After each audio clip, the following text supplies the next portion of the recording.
Guys, I just saw the newest, which one was it?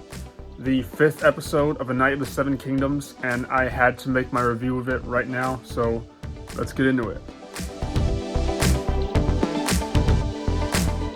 Okay, so I will admit, I did not like the beginning. I thought the pacing was really weird with how rushed it was being, and yes, I know it's because it was trying to put us in Dunk's head with how nervous he was, and I don't like how it just stayed in Flea Bottom a lot. Like, yes, I admit I did want to see Flea Bottom and love how accurate, like book accurate it looks, how grimy, seedy, how it looks like a completely different planet, really. Like, it's just a giant maze. That's just kind of evil with how dirty it is.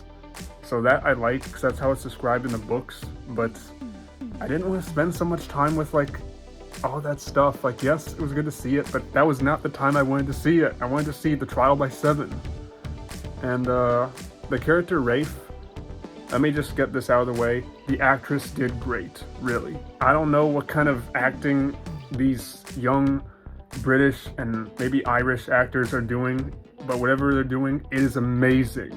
Just as kids, her and the actor who played Dunk, even though they're like so young, I don't know how old they are were just amazing, guys. Like, you need to check out their performances. I wish them the best careers because they are so talented, and I'm sure they will go far with their careers. I think her character Rafe was described as a man in the book.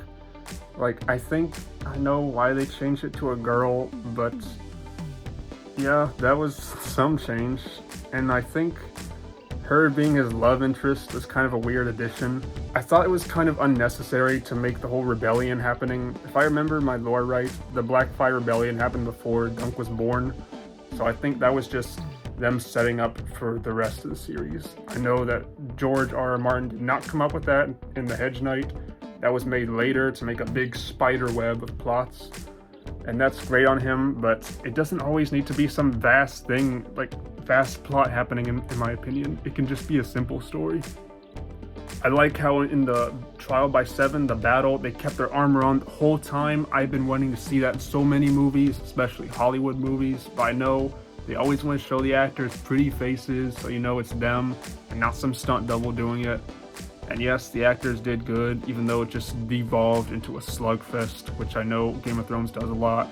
If I remember my history right, that's how a lot of medieval fights would go. Yeah, the knights would use their swords, but when they got in close quarters, they would start doing boxing and wrestling, punching, and it just did not look pretty. So that I kind of liked. It definitely wasn't cinematic, but that's what they were going for. Ser Arlan really disappointed me in this.